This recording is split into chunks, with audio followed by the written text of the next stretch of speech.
Assalamualaikum warahmatullahi wabarakatuh. Terima kasih atas kesempatannya. Kami dari kelompok 3 akan mempresentasikan hasil diskusi kami, yaitu mengenai standar akuntansi pemerintahan. Saya Aufa Robito El Islami dengan NIM 2019-310107. Terima kasih atas kesempatannya. Perkenalkan, nama saya Putri Salva Firdausi dengan NIM 2019-310092. Terima kasih atas kesempatannya. Perkenalkan, saya Jessica Nitaya Sanda dengan NIM 2019-310099. Sebelumnya, terima kasih atas kesempatannya. Perkenalkan, nama saya Cantika Ramadhani dengan NIM 2019-310125.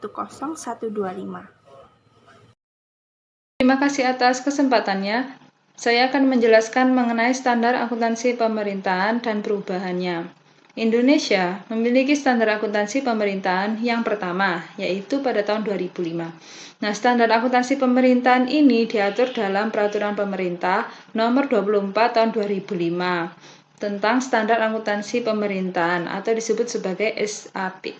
Nah, SAP adalah prinsip-prinsip akuntansi yang diterapkan dalam penyusunan dan penyajian laporan keuangan pemerintah. Nah, SAP sendiri di Peraturan Pemerintah Nomor 24 Tahun 2005 memiliki 4 karakteristik, yaitu pertama jumlah pernyataan standar. Nah, jumlah pernyataan standar untuk sesuai dengan Peraturan Pemerintah Nomor 24 Tahun 2005 ini terdapat 11 PSAP. Yang pertama yaitu PSAP pertama tentang penyajian laporan keuangan. Yang kedua yaitu tentang laporan realisasi anggaran, ketiga tentang laporan arus kas, yang keempat tentang catatan atas laporan keuangan, yang kelima tentang akuntansi persediaan, yang keenam tentang akuntansi investasi, yang ketujuh tentang akuntansi aset tetap, yang kedelapan tentang akuntansi konstruksi dalam pengerjaan, yang kesembilan tentang akuntansi kewajiban. Lalu yang ke-10 tentang koreksi kesalahan, perubahan kebijakan akuntansi, perubahan estimasi akuntansi, dan operasi yang tidak dilanjutkan. Nah, yang terakhir, yang ke-11 yaitu tentang laporan keuangan konsolidasian. Lalu poin yang kedua, basis akuntansi. Nah, basis akuntansi sesuai dengan peraturan pemerintah tersebut yaitu menggunakan basis kas menuju accrual atau cash toward accrual. Nah, untuk yang ketiga, laporan keuangan. Laporan keuangan standar akuntansi pemerintahan di tahun 2005 ini meliputi laporan realisasi anggaran, neraca atau laporan posisi keuangan, lalu laporan arus kas, yang terakhir catatan atas laporan keuangan.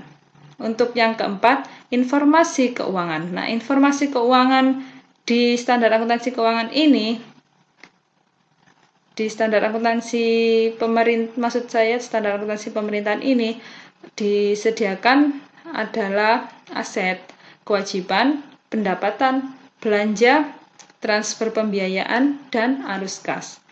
Nah, lalu kemudian ada perubahan pada Peraturan Pemerintah Nomor 71 Tahun 2010.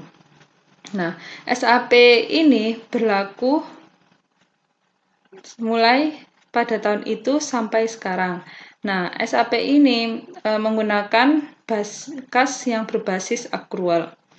Lalu untuk perubahan dalam jumlah pernyataan standarnya yaitu bertambah 1 PSAP, yaitu PSAP 12 mengenai laporan operasional. Untuk laporan keuangan sendiri terdiri dari laporan realisasi anggaran, laporan perubahan saldo anggaran lebih, lalu neraca atau disebut sebagai laporan posisi keuangan, laporan operasional, laporan arus kas, laporan perubahan ekuitas, dan catatan atas laporan keuangan. Untuk informasi keuangannya sendiri, yaitu disediakan aset kewajiban ekuitas, pencatatan laporan realisasi anggaran, belanja transfer, pembiayaan, saldo anggaran lebih, pendapatan laporan operasional, beban, dan arus kas. Selanjutnya, saya akan menjelaskan mengenai tantangan penerapan akuntansi pemerintahan berbasis accrual. Nah, ada beberapa tantangannya, yaitu pertama, sumber daya manusia. Nah, sumber daya manusia ini diperlukan, terutama sumber daya manusia yang kompeten untuk dapat menerapkan akuntansi pemerintahan berbasis akrual. Nah, pegawai yang memiliki latar belakang pendidikan akuntansi saja pun tidak cukup. Mereka harus dilatih dulu agar mampu melakukan penyesuaian terhadap pengetahuan akuntansi pemerintahan yang berbeda dari akuntansi pemerintahan sebelumnya. Nah, bisa dibayangkan betapa besar kesulitan penerapan akuntansi pemerintahan apabila pegawai yang menanganinya pun tidak memiliki latar belakang pendidikan akuntansi. Selanjutnya, teknologi informasi. Nah, teknologi informasi ini merupakan hal yang sangat penting dalam penerapan standar akuntansi pemerintahan berbasis akrual. Nah, akuntansi pemerintahan ini akan sulit dibayangkan dapat berhasil diterapkan apabila tidak dibantu oleh teknologi informasi. Selanjutnya, pendanaan. Nah, pengembangan sumber daya manusia dan teknologi informasi pun membutuhkan dana. Semakin rendah tingkat kompetensi pegawai, maka akan semakin besar dana yang dibutuhkan untuk mencapai kompetensi yang diharapkan. Semakin kompleks transaksi keuangan, maka semakin besar pula dana untuk pengembangan sistem informasi. Selanjutnya, yaitu resistensi atau disebut sebagai sikap untuk berperilaku. Nah, dalam menghadapi perubahan ada 4 alternatif tanggapan individu atau pegawai pemerintahan. Nah, keempat alternatif ini adalah mampu dan mau, tidak mampu dan mau, mampu dan tidak mau, serta tidak mampu dan tidak mau. Nah, terakhir yaitu komitmen pimpinan. Nah, penerapan ini sangat diperlukan oleh komitmen dalam memimpin. Nah, penerapan standar akuntansi pemerintahan ini pasti membutuhkan waktu yang lama dan pendanaan yang besar. Dan dalam penerapannya pun perlu dukungan dari pemerintah serta terutama dari pimpinan yang akan menjadi kunci sukses dalam melakukan perubahan. Kerangka konseptual akuntansi pemerintahan. Nah, kerangka ini ada beberapa, yaitu pertama tujuan dan ruang lingkup. Tujuan dan ruang lingkup yang pertama yaitu penyusunan standar akuntansi pemerintahan, yang kedua penanganan masalah akuntansi yang belum diatur dalam standar akuntansi pemerintahan.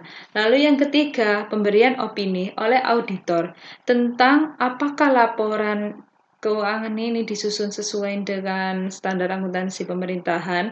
Lalu yang keempat, penafsiran informasi yang disajikan pada laporan keuangan pemerintahan oleh para pengguna. Selanjutnya, kerangka yang kedua, yaitu lingkungan akuntansi pemerintahan. Nah, lingkungan pemerintahan ini berbeda dari lingkungan perusahaan. Karakteristiknya pun berbeda dari lingkungan pemerintahan dengan lingkungan perusahaan. Nah, karakteristik lingkungan pemerintahan ini dapat dilihat dari struktur pemerintahan dan keuangan pemerintahan. Untuk struktur pemerintahan sendiri, pertama, bentuk pemerintahan dan pemisahan kekuasaan. Lalu yang kedua, otonomi pemerintahan dan transfer pendapatan. Lalu yang ketiga, pengaruh proses politik. Lalu yang keempat, hubungan tidak langsung antara pembayaran pajak dan pelayanan. Nah, untuk berdasarkan keuangan pemerintahan, karakteristik lingkungan pemerintahan adalah pertama, anggaran sebagai pernyataan kebijakan publik, target fiskal, dan sebagai alat pengendalian. Lalu yang kedua, investasi dalam aset yang tidak langsung menghasilkan pendapatan. Yang ketiga, penggunaan akuntansi dana. Lalu yang keempat, penyusutan aset tetap. Selanjutnya, kerangka yang ketiga yaitu pemakai laporan keuangan. Nah, pemakai laporan keuangan pemerintah meliputi yang pertama yaitu masyarakat, yang kedua wakil rakyat, yang ketiga lembaga pengawas, yang keempat lembaga pemeriksa, yang kelima donatur, yang keenam investor, yang ketujuh kreditur, yang kedelapan pemerintah. Nah, untuk kerangka yang keempat yaitu entitas akuntansi dan entitas pelaporan. Entitas akuntansi adalah unit pemerintahan yang mengelola anggaran, kekayaan, dan kewajiban yang menyelenggarakan akuntansi dan menyajikan laporan keuangan atas dasar akuntansi yang diselenggarakannya. Nah, unit pemerintah yang termasuk entitas akuntansi, yaitu pertama sekretariat daerah, yang kedua sekretariat dewan, yang ketiga dinas, yang keempat badan, yang kelima kantor, yang keenam kecamatan, yang ketujuh kelurahan. Nah, unit-unit ini itu dalam pemerintahan daerah. Lalu selanjutnya entitas pelaporan. Nah, entitas pelaporan ini merupakan unit pemerintahan yang terdiri atas satu atau lebih entitas akuntansi yang menurut ketentuan peraturan perundang-undangan wajib menyajikan laporan pertanggungjawaban berupa laporan keuangan bertujuan umum. Contoh entitas pelaporannya adalah pertama pemerintah pusat, yang kedua kementerian dan lembaga negara, yang ketiga pemerintah daerah, yang keempat badan layanan umum. Selanjutnya yang kelima yaitu peranan pelaporan keuangan. Nah, laporan keuangan disusun untuk berbagai peran. Yang pertama akuntabilitas, yaitu pertanggungjawaban pengelolaan sumber daya. Yang kedua, manajemen, yaitu pelaksanaan fungsi-fungsi manajemen seperti perencanaan, pengelolaan, dan pengendalian. Yang ketiga, transparansi, yaitu pemberian informasi yang terbuka bagi pemakai laporan keuangan. Yang keempat, keseimbangan antar generasi, yaitu memberikan informasi kecukupan penerimaan sehingga pendanaan yang terlalu besar tidak harus ditanggung oleh generasi yang akan datang. Yang kelima, evaluasi kinerja, yaitu mengevaluasi seberapa baik sumber daya yang digunakan. Untuk kerangka yang keenam, asumsi-asumsi dasar. Nah, asumsi-asumsi dasar akuntansi pemerintahan adalah pertama, kemandirian entitas, yaitu setiap unit pemerintahan dianggap sebagai unit yang mandiri dan mempunyai kewajiban untuk menyajikan laporan keuangan. Yang kedua, kesinambungan entitas, yaitu keberadaan unit pemerintahan dianggap berlanjut tanpa dimaksudkan untuk dilikuidasi dalam jangka pendek. Yang ketiga, keterukuran dalam satuan uang, yaitu setiap kegiatan dapat diukur dengan satuan uang. Terima kasih atas kesempatannya. Saya akan menjelaskan tentang karakteristik kualitatif laporan keuangan. Laporan keuangan kualitatif merupakan indikator nominatif yang perlu dicerminkan dalam informasi akuntansi agar dapat melakukan tugasnya dengan baik. Ada 4 karakteristik kualitatif yang kualitatif. Yang pertama adalah relevan, yaitu relevan adalah informasi yang memiliki manfaat atau umpan balik, manfaat prediktif, dan disajikan tepat waktu dan tentunya lengkap. Yang kedua adalah andal, yaitu informasi yang disajikan jujur, dapat mengandung dan netral. Yang ketiga adalah dapat dibandingkan, yaitu laporan keuangan yang dibandingkan antar periode dan antar unit pemerintah. Dan yang terakhir adalah dapat diimplementasikan. Informasi yang dinyatakan dalam bentuk dan istilah yang dapat diterapkan oleh pengguna. Prinsip akuntansi dan pelaporan keuangan. Prinsip akuntansi dan persyaratan pelaporan yang harus diikuti oleh pembuat standar, membuat laporan keuangan, auditor, dan pengguna. Ada beberapa prinsip akuntansi dan pelaporan keuangan pemerintah, yaitu basis akuntansi, yaitu dasar akrual untuk finansial dan dasar kas untuk pelaksanaan anggaran. Selanjutnya ada nilai historis, yaitu aset senilai kas atau setara kas yang dibayar atau sebesar nilai untuk memperoleh aset pada saat perolehan, serta kewajiban sebesar kas atau setara kas yang diharapkan akan dibayar di masa yang akan datang. Yang selanjutnya ada realisasi, yaitu pendapatan dan belanja pada basis kas setelah ditorisasi melalui anggaran dan telah menambah atau mengurangi kas. Yang selanjutnya ada substansi, mengungguli bentuk formal, yaitu informasi yang diperlukan dalam rangka penyajian wajar harus disediakan sesuai dengan substansi dan tidak semata-mata hanya aspek formalitasnya. Yang selanjutnya ada periodaritas, yaitu laporan yang disajikan dalam periode sehingga kinerja entitas dapat diukur dan posisi sumber daya dapat ditentukan. Konsistensi, yaitu pengakuan akuntansi yang dibuat untuk transaksi untuk kejadian yang sama antar periode. Selanjutnya ada pengungkapan lengkap, yaitu informasi keuangan yang lengkap dan dibutuhkan oleh pengguna yang disajikan pada laporan keuangan. Yang terakhir ada penyajian wajar, yaitu laporan keuangan yang disajikan secara wajar sesuai dengan ketentuan yang berlaku. Basis akuntansi. Basis akuntansi adalah prinsip penentuan kapan suatu laporan transaksi atau basis transaksi dengan waktu pengakuan transaksi. Pada umumnya ada dua jenis, yaitu basis kas adalah basis akuntansi yang menunjukkan pengaruh transaksi dan peristiwa lainnya pada saat kas atau setara kas diterima atau dibayar. Yang kedua adalah basis akrual. Basis ini menunjukkan pengaruh transaksi dan peristiwa lainnya pada saat transaksi dan peristiwa itu terjadi. Hal ini tidak memperhatikan saat kas atau setara kas diterima atau dibayar. Standar akuntansi pemerintah berdasarkan PP 71/2010 adalah standar akuntansi dengan basis akrual. Unsur-unsurnya adalah pendapatan LO, beban, aset, kewajiban, dan ekuitas. Meskipun standar akuntansi pemerintah disebut sebagai standar yang berbasis akrual, tidak semua item di dalam laporan keuangan berbasis akrual. Hal ini terjadi karena kerangka pelaporan standar akuntansi pemerintah menyatakan bahwa laporan terrealisasi anggaran disusun berdasarkan dasar yang dapat digunakan penyusun anggaran. Karena itu, apabila anggaran disusun dengan kas, maka unsur-unsur dalam laporan ini akan terrealisasi anggaran juga disusun dengan basis kas. Yang kedua, apabila anggaran disusun dengan basis akrual, maka unsur-unsur dalam laporan suatu anggaran. Karena itu, terrealisasi anggaran juga disusun dengan basis akrual. Kenyataan pada saat ini, anggaran masih disiapkan secara tunai. Oleh karena itu, unsur-unsur dalam laporan realisasi anggaran juga dicatat dalam basis kas. Basis kas digunakan untuk pengakuan pendapatan RRA, belanja, dan pembiayaan. Contohnya ada di tabel di sebelah. PSAP 1, penyajian laporan keuangan. PSAP 1 menjelaskan tujuan laporan keuangan, tanggung jawab laporan keuangan, komponen laporan keuangan, serta struktur dan isi laporan keuangan.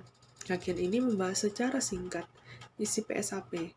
Yang pertama adalah tujuan dan ruang lingkup. PSAP 1 bertujuan untuk memfasilitasi penyusunan laporan keuangan dengan tujuan tata kelola umum. Laporan keuangan universal adalah salah satu jenis laporan keuangan yang dapat memenuhi kebutuhan umum sebagian besar pengguna laporan keuangan.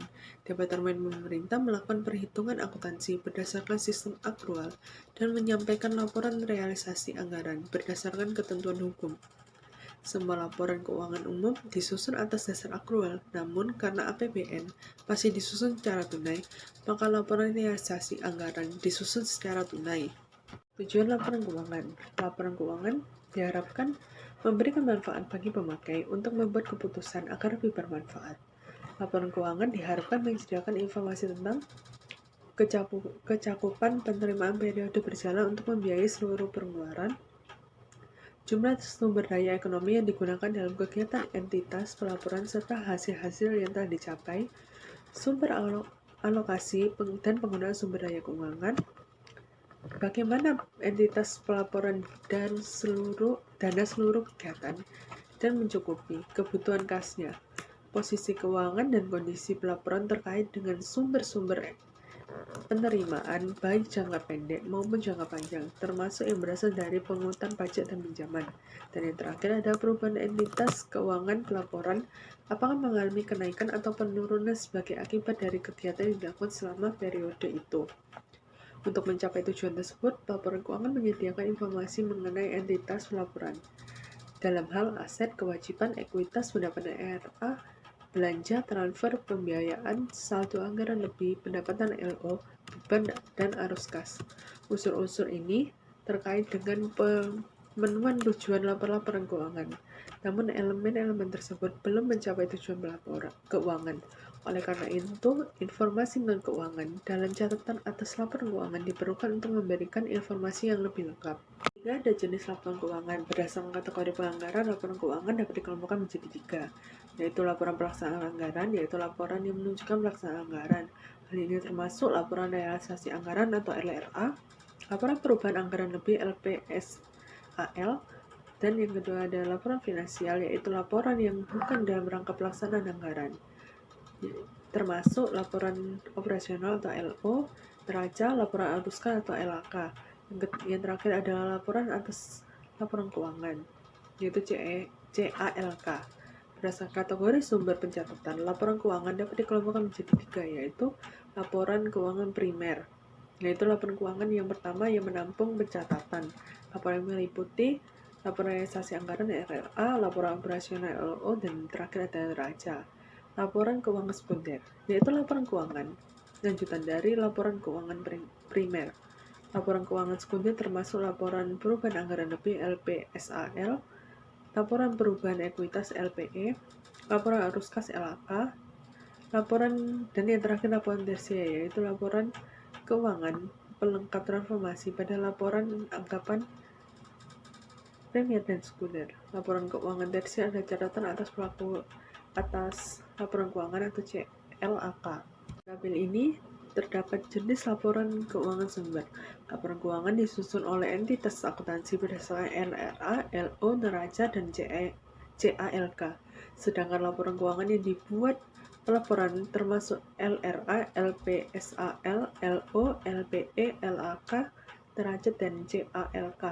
BUMN dan BUMD termasuk dalam bagian entitas akuntan dan entitas pelaporan. Karena ini BUMN dan BUMD tidak menyusun laporan keuangan dinyatakan di atas. Kepada laporan realisasi anggaran. Laporan realisasi anggaran adalah laporan yang menyajikan ikhtisar sumber alokasi dan alokasi sumber daya kas yang dikelola oleh pemerintah dalam satu periode. Realisasi anggaran ada pelaksanaan APBN dan APBD. Laporan realisasi anggaran disusun oleh entitas akuntansi dan entitas pelaporan. Laporan realisasi anggaran menyajikan unsur-unsur pendapatan RRA, belanja, transfer, defisit RRA, pembiayaan, sisa lebih atau kurang pembiayaan anggaran.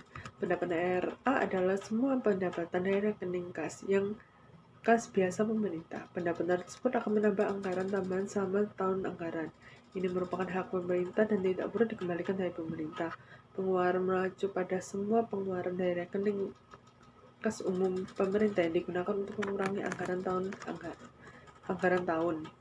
Pendataan ada setiap pendataan dan pengeluaran yang perlu dibayar kembali pada tahun anggaran yang sedang berjalan atau pada anggaran selanjutnya, terutama digunakan laporan perubahan saldo anggaran lebih. Laporan perubahan anggaran adalah laporan yang ditunjukkan perubahan anggaran lebih dalam satu periode. Laporan perubahan anggaran lebih hanya ditulis oleh entitas pelaporan. Laporan perubahan saldo anggaran lebih menyajikan unsur-unsur saldo anggaran lebih awal, penggunaan anggaran lebih, sisa lebih atau kurang anggaran yang berjalan, terus koreksi kesalahan pembukuan tahun sebelumnya, lain-lain, saldo anggaran lebih periode akhir. Terima kasih. Selanjutnya akan dilanjutkan oleh rekan saya. Terima kasih atas kesempatannya. Selanjutnya, saya akan menjelaskan tentang laporan operasional. Laporan operasional adalah laporan yang menunjukkan kinerja pemerintah dalam satu periode. Laporan operasional disusun oleh entitas akuntansi dan entitas pelaporan. Dalam kegiatan operasional, dianalisis menurut klasifikasi beban atau ekonomi dan klasifikasi fungsi atau program. Yang pertama, dalam operasional yang dianalisis menurut klasifikasi beban, beban-beban yang dikelompokkan menurut klasifikasi ekonomi, yaitu sebagai contoh beban penyusutan atau amortisasi, beban alat tulis kantor, beban transportasi, dan beban gaji atau tunjangan pegawai. Nah, dan tidak direlokasikan pada berbagai fungsi dalam suatu entitas pelaporan. Lalu yang kedua, dalam laporan operasional yang dianalisis menurut klasifikasi fungsi. Entitas pelaporan yang mengelompokkan beban menurut klasifikasi fungsi itu mengungkapkan tambahan informasi beban menurut klasifikasi ekonomi, yaitu meliputi beban penyusutan atau amortisasi, beban gaji dan tunjangan pegawai, serta beban bunga pinjaman.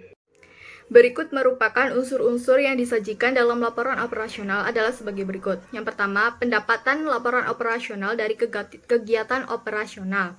Nah, itu merupakan hak pemerintah yang diakui sebagai penambahan nilai kekayaan bersih. Lalu yang kedua, ada beban dari kegiatan operasional.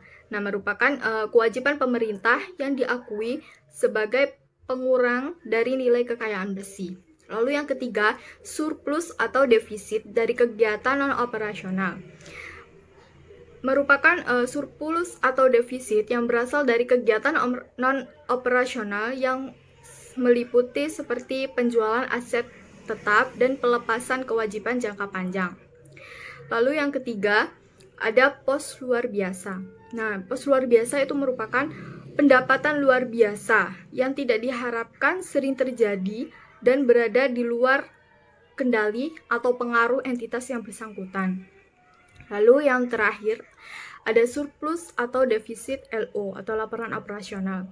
Itu merupakan selisih antara pendapatan dari kegiatan non-operasional dan pos luar biasa. Selanjutnya ada laporan perubahan ekuitas. Laporan perubahan ekuitas adalah laporan yang menyajikan informasi kenaikan atau penurunan ekuitas dari tahun pelaporan yang dibandingkan dengan tahun sebelumnya. Laporan perubahan ekuitas menyajikan pos-pos sebagai berikut. Yang pertama, ada ekuitas awal. Nilai ekuitas awal itu diperoleh dari ekuitas akhir pada laporan perubahan ekuitas tahun sebelumnya. Lalu yang kedua, ada surplus atau defisit laporan operasional pada periode yang bersangkutan. Itu merupakan surplus atau defisit dari tahun berjalan. Nilai ini diperoleh dari laporan operasional. Lalu yang ketiga, ada koreksi yang langsung menambah atau mengurangi dari ekuitas.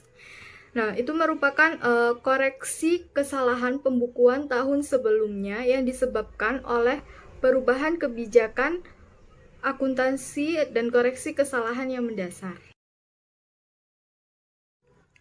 Berikutnya ada neraca. Neraca merupakan laporan yang menggambarkan posisi keuangan suatu entitas tentang aset, kewajiban, dan ekuitas pada tanggal tertentu. Unsur-unsur yang disajikan dalam neraca yang pertama adalah aset. Aset itu merupakan sumber daya ekonomi yang dikuasai dan atau dimiliki oleh pemerintah sebagai akibat dari peristiwa masa lalu dan dari mana manfaat ekonomi di masa depan diharapkan diperoleh lebih baik oleh pemerintah maupun masyarakat. Lalu yang kedua ada kewajiban. Kewajiban itu merupakan utang yang timbul dari peristiwa masa lalu yang penyelesaiannya mengakibatkan aliran keluar sumber daya ekonomi pemerintah. Lalu yang ketiga ada ekuitas. Ekuitas merupakan kekayaan bersih pemerintah yang merupakan selisih antara aset dan kewajiban pemerintah.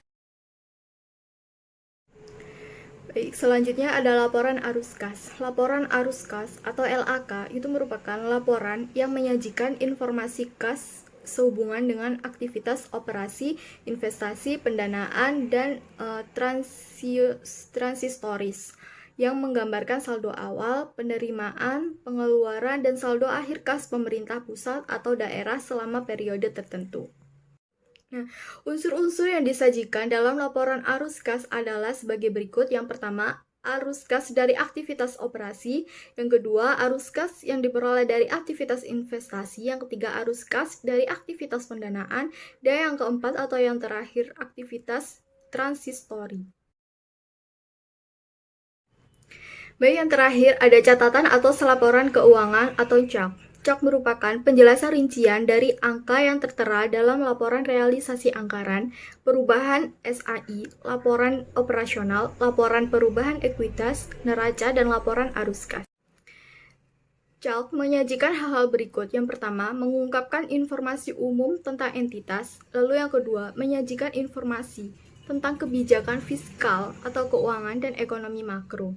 Lalu yang ketiga, ada menyajikan ikhtisar pencapaian target keuangan selama tahun pelaporan, berikut kendala dan hambatan yang dihadapi dalam pencapaian aset.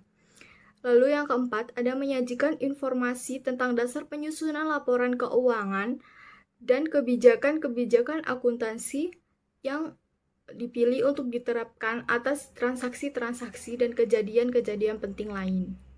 Lalu yang kelima atau yang terakhir, yaitu menyajikan rincian penjelasan masing-masing pos yang disajikan pada lembar muka laporan keuangan. Baik, selanjutnya ada PSAP 2, yaitu laporan realisasi anggaran berbasis kas. PSAP 2 itu mengatur tentang penyajian laporan realisasi anggaran.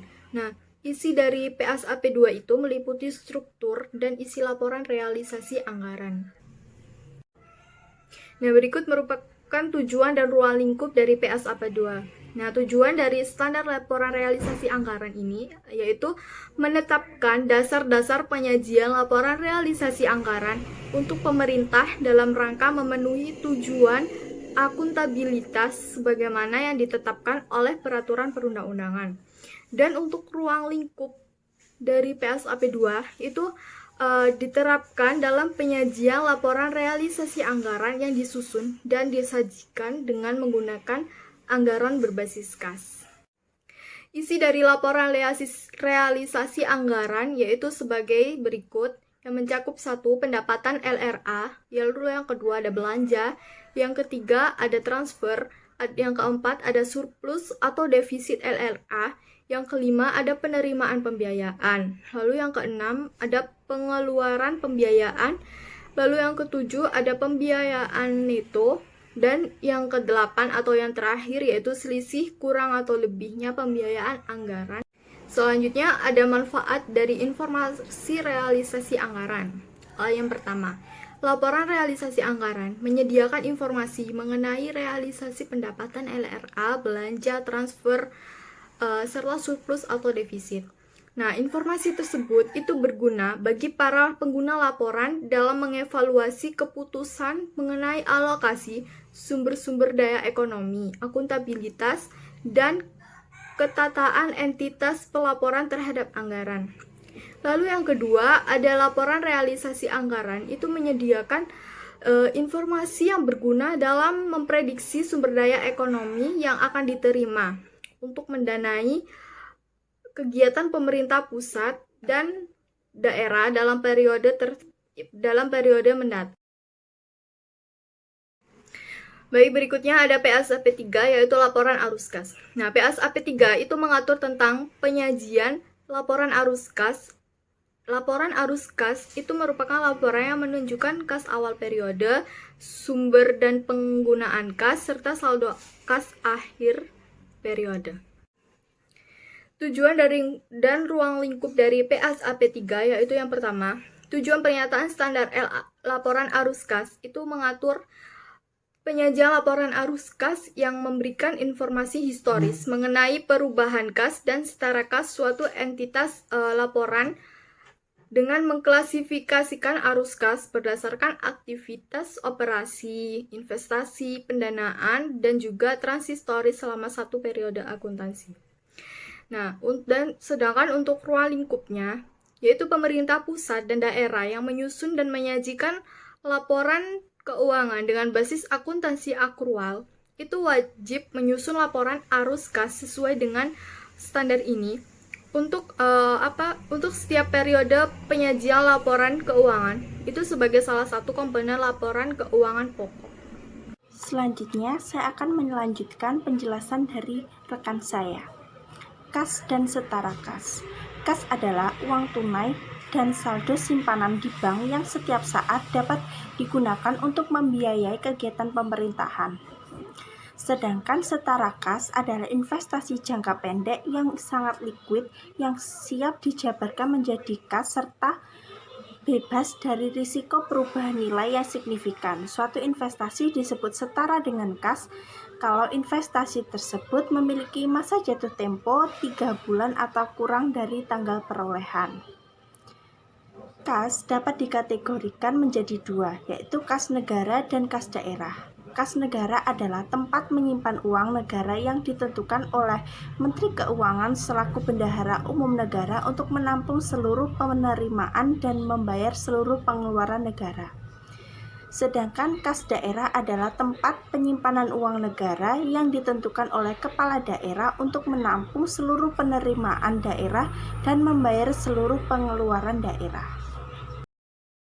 Kas aktivitas operasi adalah aktivitas penerimaan dan pengeluaran kas yang ditujukan untuk kegiatan operasional pemerintah selama satu periode akuntansi. Arus kas aktivitas investasi merupakan aktivitas penerimaan dan pengeluaran kas yang ditujukan untuk perolehan dan pelepasan aset tetap serta investasi lainnya yang tidak termasuk dalam setara kas. Arus kas aktivitas pendanaan. Arus kas dari aktivitas pembiayaan atau cash flow from financing activities adalah bagian dari laporan arus kas perusahaan yang menunjukkan arus kas bersih yang digunakan untuk mendanai perusahaan. Arus kas aktivitas transitoris, aktivitas penerimaan dan pengeluaran kas yang tidak termasuk dalam aktivitas operasi, investasi, dan pendanaan. Arus kas dari aktivitas transitoris mencerminkan penerimaan dan pengeluaran kas bruto yang tidak mempengaruhi pendapatan, beban, dan pendanaan pemerintah. Selanjutnya, metode penyajian arus kas operasi. Arus kas ini dapat disajikan dalam dua metode, yaitu metode langsung dan tidak langsung. Metode langsung yaitu dengan cara mengungkapkan pengelompokan utama penerimaan dan pengeluaran kas. Sedangkan metode tidak langsung yaitu penyesuaian surplus atau defisit dengan transaksi operasional non-kas, penangguhan atau pengakuan penerimaan kas, atau pembayaran yang lalu atau yang akan datang serta unsur penerimaan dan pengeluaran dalam bentuk kas yang berkaitan. Tujuan dan ruang lingkup PSAP 4. PSAP 4 bertujuan untuk mengatur penyajian dan pengungkapan yang diperlukan pada catatan atas laporan keuangan. Tujuan catatan atas laporan keuangan adalah untuk meningkatkan transparansi dan pemahaman yang lebih baik atas laporan keuangan. Pentingnya catatan atas laporan keuangan. Laporan keuangan memiliki tujuan umum, yaitu ditujukan kepada berbagai kalangan pemakai laporan keuangan. Untuk memperjelas dan menghindari kesalahpahaman, maka dibuat catatan atas laporan keuangan. Dengan adanya catatan ini, maka diharapkan pembaca dapat memiliki informasi yang cukup untuk memahami laporan keuangan. Informasi yang diungkapkan. Yang pertama, informasi umum tentang entitas. Yang kedua, kebijakan fiskal dan ekonomi makro. Ketiga, pencapaian target keuangan dan hambatan yang dihadapi. Keempat, dasar dan kebijakan akuntansi yang dipilih. Kelima, penjelasan pos-pos yang ada dalam laporan keuangan. Dan yang terakhir, informasi lain yang diperlukan.